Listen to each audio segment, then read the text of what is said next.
Ladies and gentlemen, the President of the United States, Donald J. Trump. And I'm proud to be an American, where at least I know I'm free. And I won't forget the men who died, who gave that right to me. And I gladly stand up next to you and defend her still today. 'Cause there ain't no doubt I love this land. God bless the USA. We could have kept that going. What a great song. I won a lot of races with that song. Uh-oh. I thought that was a drone. They make them in all different sizes nowadays. They can be very destructive, as you probably heard. So this is, oh, you can sit down. Come on. It's an honor. Now, if you find it really exciting, stand up, pop up again. But it's a great honor to welcome. These are my friends. These people voted for me. 98% that were looking for the other two. But I want to welcome you to the Rose Garden. You know, this is a whole new thing. This used to be grass. And took a little heat from my wife. She said, darling, what did you do with my grass? I said, people got tired of standing in mud. You know, the White House, you don't realize this, it's built on a wetland. So when it didn't have to rain. The grass was always soaking wet. If you had a news conference, the reporters who are back there, I think, the reporters, they walk out with their shoes. The female reporters in particular, they weren't thrilled. But I said, we're going to get a gorgeous stone, which we did, and we're going to put this up here. I don't know if you got to see it. It's just completed with the granite, the black granite. Yeah, Mr. Secretary, right? You saw it. You gave it your approval. Do we have a good news secretary? Would you please stand up, Mark Wayne? We have a great secretary. He's a great wrestler, by the way. You know, he's a championship wrestler. You don't want to fight him, but you don't know. Some of these guys might be able to take you, but probably not. I would be very disappointed in you if that happened. But we're honored to be joined by Vice President J.D. Vance. Where's J.D.? J.D. doing a terrific job. Thank you, J.D. Interior Secretary Doug Burgum. Doug. And we'll be opening up the reflective pond. It's called the reflective pond. It goes from the Lincoln to the Washington Monument, and it goes all the way. It's 2,500 feet. Think of this. And President Obama, a man who was a great divider, he spent $54 million trying to fix it, and it made it worse. They've been trying to get it fixed for the last 40 years. So I got involved with Doug. They were going to spend, think of this, $350 to $400 million. You have to understand, it's longer than the tallest building in the world laying sideways. It's 2 Empire State Buildings, and it's almost 200 feet wide. It's a lot. It's a big area. It was going to take 4 years, and it was going to cost $350 to $400 million. I said, I think we can do it for less. So I called people that do swimming pools, and I said, go take a look at it. They were going to take stone out. They were going to put new stone in. It would have taken forever. It would have taken 3 or 4 years. That's before overruns and over cost. So they were for, think of this, $350 million without cost overruns and 4 years versus $3 million, and it'll be finished this week. Like, think of that. And somebody said, and by the way, a very sophisticated job. They ground the stone, they ground everything, they sealed it, they did a lot. They had to have a good base. And because I read in the New York Times, we just gave it a little paint job. This is not paint. This is highly sophisticated stuff. But I said, get me the heavy-duty industrialized, and it's thick. It's amazing, actually amazing stuff. It'll be good for 50 years probably. So somebody said, well, it's not the same job. No, it's better. It's going to be beautiful. And I think we'll have it open, Doug, next week sometime, next week, week after. So this would have been under construction for 4 years, cost all of that money. It would have been over $400 million with cost overruns, which, of course, are a normal cost of building if you don't know what the hell you're doing. And we did it for a couple of $1 million, and we did it in 1 week. I said 1 week.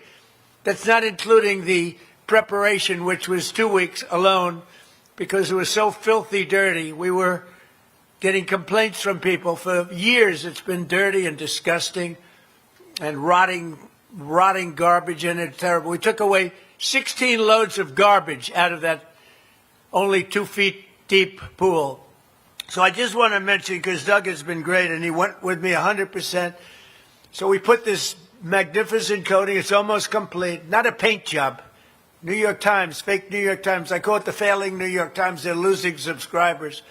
They're losing subscribers so badly they don't know what the hell to do.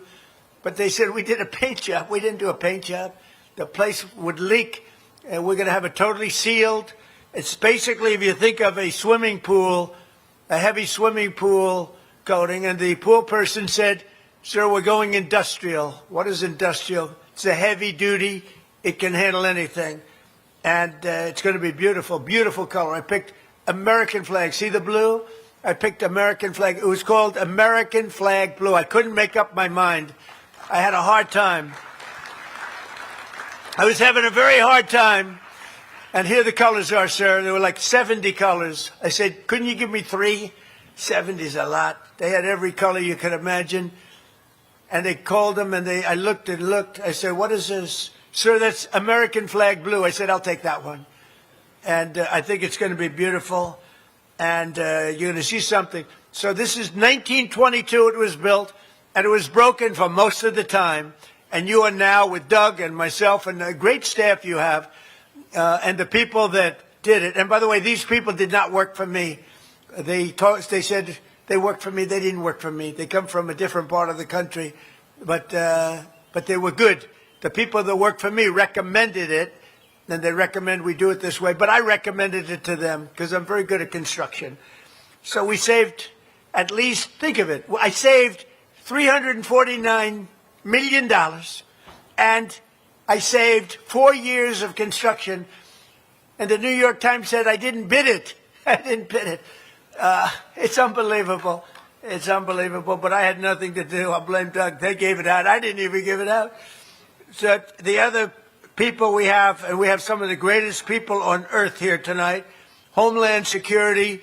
The Homeland Security team has been unbelievable, I have to tell you. And I came up with an idea that I thought was brilliant. I think all my ideas are brilliant, actually. But this one I knew I was brilliant. Then I got a call from Tom Homan. He wasn't through. Where's Tom? Is he here? I love Tom Homan. He said, I'm the greatest president in history. I said, Tom, you can't do better than that? Thank you, Tom. So I get a call from Tom Homan. He didn't like it, but everyone else liked it. I wanted to change the name of ICE, which is a tough name, you know, to NICE. So that when the fake news reports, they said, it was a nice day with NICE. We spent a beautiful day with NICE. I said, you will screw them up so badly they won't know what to do. But they said the people that worked there didn't like the name as much. I love the name. Hello, Janine. How are you doing? I love Janine. One of the greats of all time, in my opinion. I lived in New York when she was the toughest DA. Toughest fair DA.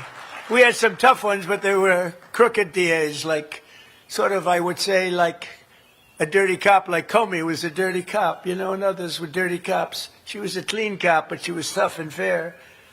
So we have Secretary of Homeland Security, Mark Wayne. So stand up again, Mark Wayne. You love standing up.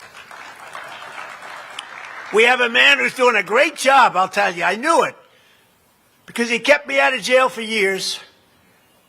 Acting Attorney General Todd Blanche. He kept me out of jail. They would indict me left and right. The crooked Democrats. You know, it's amazing. They impeach me, they indict me, and then when I get in office, if I say something like, well, maybe that should be looked into. Weaponization. I go through court cases. I win them, but because they were fake indictments. But when I even mention, like I said the other day, that some of that stuff should be looked into, they said, weaponization. He's a terrible human being. Weaponization, right, Cash? They blame me for weaponization. They are a crooked bunch, and we want to keep it the way it is. What we have now, we have great law enforcement now. We have law enforcement that loves our country, not law enforcement that's sick and dangerous. White House, Deputy Chief of Staff, Stephen Miller, who's fantastic. Stephen, thank you, Stephen. He's great. He's an MVP candidate. That's all I can say. FBI Director Kash Patel. Doesn't get enough publicity. If you could get a little more publicity, it would be very... Thank you, Kash. DEA Administrator Terry Cole. Oh, what a job Terry's doing. What a job Terry's doing. So, Terry, with all of them, Kash and Janine and everybody, we took Washington, D.C., which was a very, very dangerous place. Horrible. It was dangerous to do it for 4 years under the Biden administration, Sleepy Joe. And we took it from a really dangerous, horrible situation into one of the safest cities anywhere in our country in a period of really a few months, and now it's just continued. And we have crime down by 90% in Washington, D.C., and I want to thank the National Guard. I want to thank our park police. I want to thank Doug Burgum. I want to thank Kash and Janine. I got to thank Janine. If I didn't thank Janine, I'd be in very big trouble. But you did a great job, everybody. We're proud of you. Look, the fake news just showed up. They missed the best part. I want to thank also a friend of mine, Secret Service Director Sean Curran. I see you back there, Sean. Thank you very much. And I thought you did a great job 2 weeks ago. You know why? Because I'm here, okay? We consider being here a success. And I tell you what, your people are all over the place. You got a little, no matter how well you do, they're going to find fault. But I will be the one to find fault if I think there was fault. They had great professional people, and they came out, and within seconds, I saw them take J.D. by the shoulders and lift him up like he was a little boy. I said, how come they didn't lift me up so fast? They lifted J.D., got ripped out of the chair. That was a view of the week. But they did the job, J.D., right? I think so. The director of the U.S. Marshal Service, Gaddy Saralta. Gaddy, where are you, Gaddy? Great job. And you, with what you've done in D.C., you, the whole team. But I'm so proud of D.C. because, they all said that it really couldn't be saved. You got to remember, we took over 5,000 people out of here. They were career criminals. They came in through the border, through Joe Biden's open border, one of the dumbest things I've ever seen, open border. We had 6,000, thousands, I won't even go into numbers because who knows what they represent, but we had thousands of criminals. We had numerous murderers, people that were in for murder, people that were taken out of jails. They murdered more than one person, and we got them out of here. We got them out, and overall, I think we took over 5,000 people, career criminals, out of D.C. And one stat that's really good, that 2% of the people create 92% of the crime. And I love that stat because we can solve that problem. We get rid of 2% and you get rid of your crime. And that's essentially what we did. We took a large number of people, but not incredibly large. We got them out, and now we have a safe place. And, people that work in the White House, whenever I'm out, people come up to me and they say, thank you, sir. And I almost know what they mean. They say, thank you, sir. And I said, I think I know. Go ahead. Thank me for what? You made Washington, D.C. safe. We live here. We couldn't leave our apartment. We couldn't go out to dinner. The restaurants were closing. I mean, it was horrible. Restaurants, half of the restaurants closed. You couldn't run a restaurant. Even your car services, Uber, they being robbed when they were in the car. It was horrible. It was a horrible situation. And they come up to me, they say, thank you. It's a safe city again. We walk to work. We walk to the White House. They wouldn't even think about walking to the White House before. Now I see them all over, walk into the White House. It's safe. And it's a beautiful thing. And restaurants are opening. The place is like hot. It's very hot. Like our country. Our country was a dead country. We were a dead country and a laughingstock all over the world. 1.5 years ago, we were dead as a doornail. We had no future. Our country was laughed at, disrespected. Our president was disrespected. He couldn't walk without falling down the damn stairs. I say, some people thought it was funny. I didn't like it. I didn't like watching it. should have never been there. And I'm very careful when I walk, by the way, because if I ever fall, the fake news will, they're going to have, that headline will go on for years. You know, sometimes like I walk out of the plane late. Now, I'm not looking to set any records. You go nice and easy. But we had a guy who's just, what a horrible president. We had a few of them, but he was a beauty. And we have SAFE now. We have a country that's respected all over the world. So think of it. We were a dead country a year and a half ago. And now we're the hottest country anywhere in the world. There's nobody close. And our military is great. We are kicking ass. Another great guy, ATF Director Robert Cicada. Robert, thank you very much. Thank you. Thank you, Robert. Good job. And Chief of the U.S. Park Police, Scott Brecht. Where's Scott? Scott? Thank you, Scott. All the way back there, Scott. That's very nice. And I'm pleased to report that the U.S. Park Police Officer, Ryan McDermott, who recently took a bullet in the line of duty, will soon be returning to work, getting better. He's going to be all 100% in a short period of time, so we want to pay our respects to Robert. We're grateful also to be joined by the President of the National Fraternal Order of Police, Patrick Yost. I'll tell you how I know Patrick. You know what I'm going to say, Patrick. I got a call early on. I said I'm going to run. I ran the first time I won. I ran the second time. I won by even more. Unfortunately, they rigged the election. And then I said, because we did so good, I said, well, if I didn't think we did, I wouldn't have run.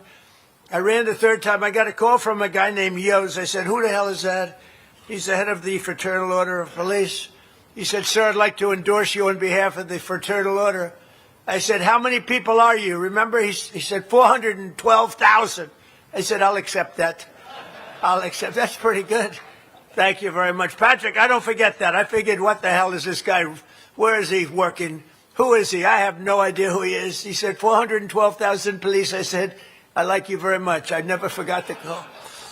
President of the National Sheriff's Association, Chris West, and a great guy. Thank you, Chris. Thank you very much. President of the National Border Patrol Council, my friend, this guy, for years, along with others, he worked on the border. He never got a call from the border czar. The border czar was Kamala, who is, by the way, leading the polls in the Democrat. She's leading all Democrats, which tells you they're not deep. They're not too deep. Can you believe that she's leading? So he never got a call. Where the hell are you? There he is. So in 4 years, did you ever get a call from Kamala? Like, how are we doing on the border? She never went there. She never called. But she did quite a good job. We had about 25 million people come through, totally unchecked, unvetted, murderers, killers, drug dealers, drug addicts all over the place, right? Mental people from mental institutions, insane asylums. We had 11,888 murderers come through. Other than that, it was quite a nice situation.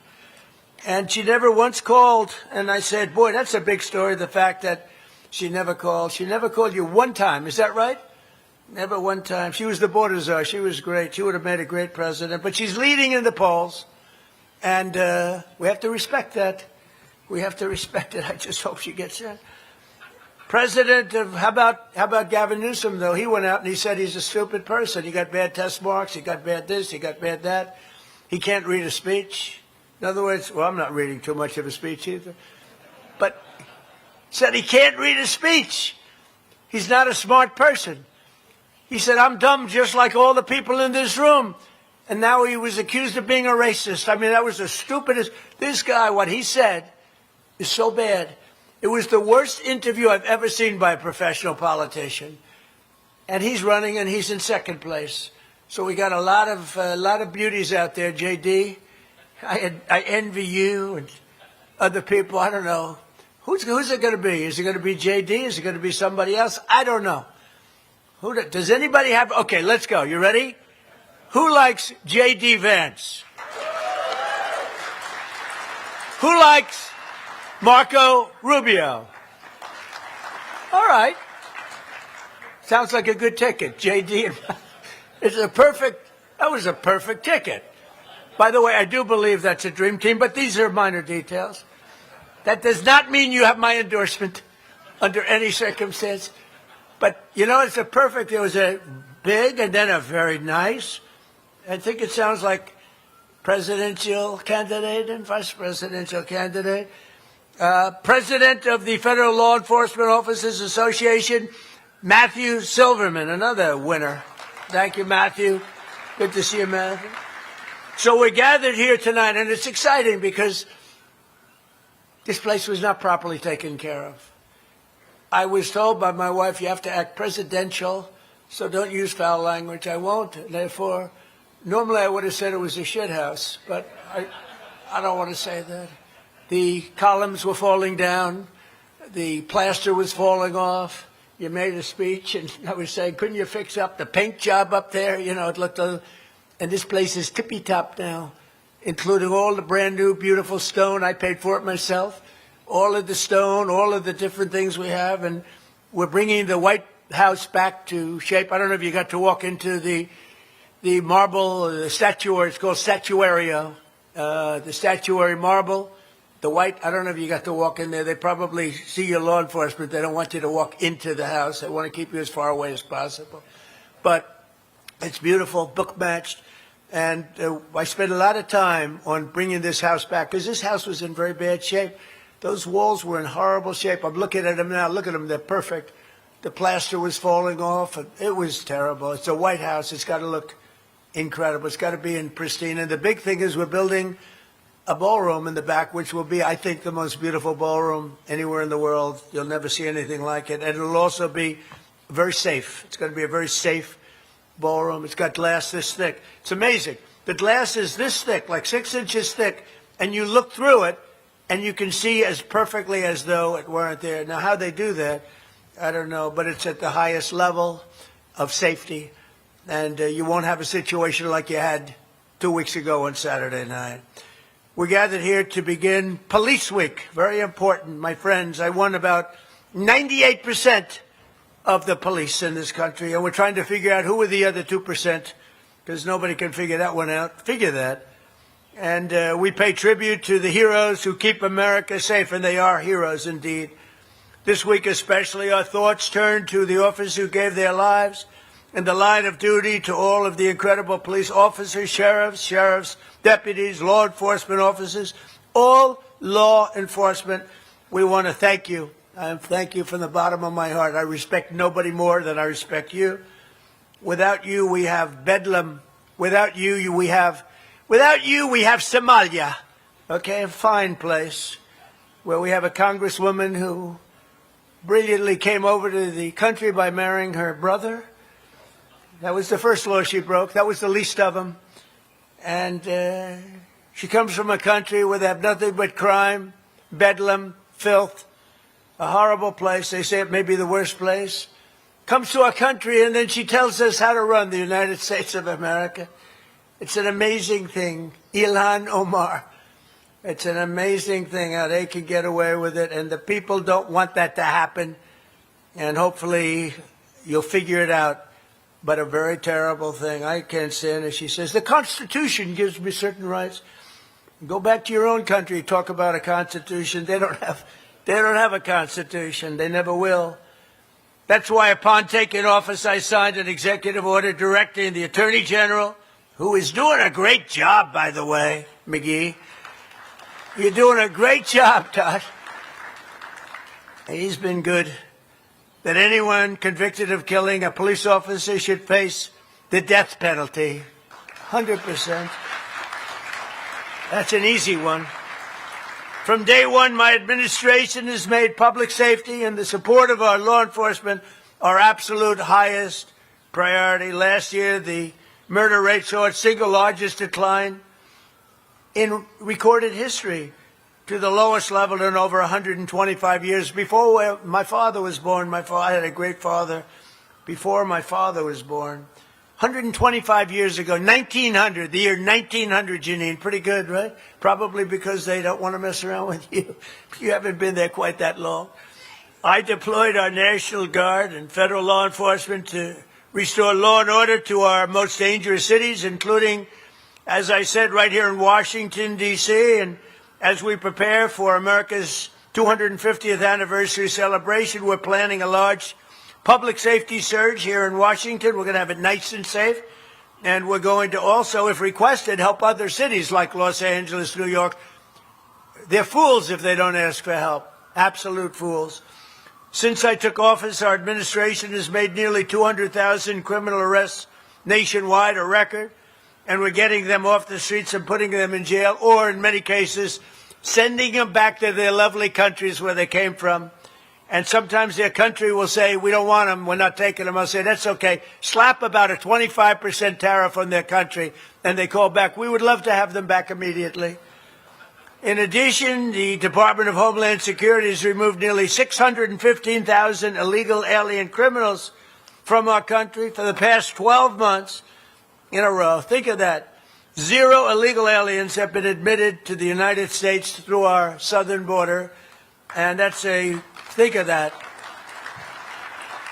Think of that. 0. And, you know, the people that make those charts are inclined toward being a Democrat. Or a new name I came up with yesterday was a Democrat, because I was talking about this guy. I think that could be a good one. You know, I've come up with some extraordinary names. But I was talking about Hakeem Jeffries. He's a low IQ person. And he was talking about all these things. He was saying things that were so stupid, so basic and so stupid. He called our Supreme Court illegitimate. I don't agree with our Supreme Court all the time, I can tell you that. But you can't call it illegitimate. If I ever said that, you can imagine what would have happened. But there wasn't a big stir. But he was talking, and I said, yeah, he's a dumb guy. And then I said, he's a Democrat. And I don't know if people are going to like that term or not. It maybe catches on, and maybe it doesn't, but it's true. Their policies are insane, and they would drive our country into ruin, and we've got to do great in the midterms. And if we don't, they will do everything they can to destroy our country. There's something wrong with them. The flow of deadly fentanyl across our border is down, by the way, by over 60%, which is a record. Nobody ever thought it was even possible. And coming in by sea, it's down by 97%. And again, we're trying to find the 3% because we consider them to be among the bravest people anywhere in the world. Anybody willing to get into one of those boats after what they've witnessed, we would consider them to be among the bravest in the world. These gains have been the result, and what a job our military and others are doing with respect, is that right, Paul, with respect to drugs coming in by sea, meaning drugs coming in by water, by the ocean, by the sea. A lot of people don't know what I mean by sea. They think I'm talking about vision. I'm talking about sea, like the sea. These gains have been the result of our administration bringing together law enforcement at every level through our new Homeland Security Task Force, including ICE, or as I call it, NICE, CBP, Homeland Security, the U.S. Marshals, the ATF, the FBI, and state and local police. They're all incredible patriots. They're incredible people. I also want to recognize one hero who exemplifies the amazing courage our police officers show each and every day, Assistant Chief Aaron Edwards from the NYPD, New York's finest. Where's Aaron? Where are you, Aaron? Great. Hello, Aaron. Good-looking guy. I love the NYPD. They're great people. They've got to be respected by our elected officials. They have to be respected. Last March, he was on duty when there were clashing protesters outside of Gracie Mansion, and 2 radical Islamic terrorists threw explosive devices into the crowd, violently into the crowd. He reacted instantly, jumping over a metal barricade and sprinting to apprehend one of the men. As fate would have it, this 23-year-old veteran of the New York PD was inspired to join the force when he saw police running into Twin Towers on September 11th. It had a profound impact, 2001.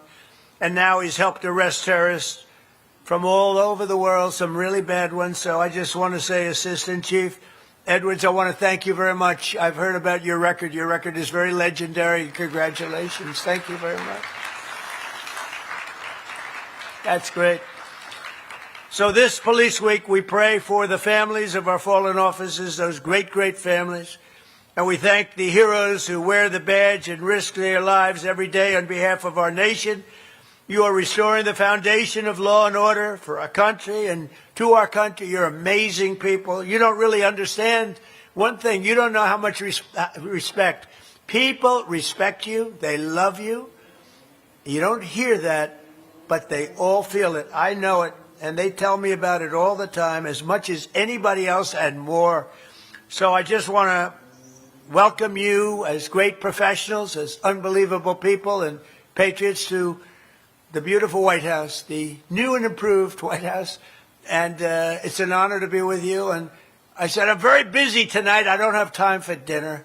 And they said, oh, it's the police we're honoring. Oh, I'll have dinner. So I'm going to join you for dinner. Is that okay? I'll set aside the Iranians for an evening.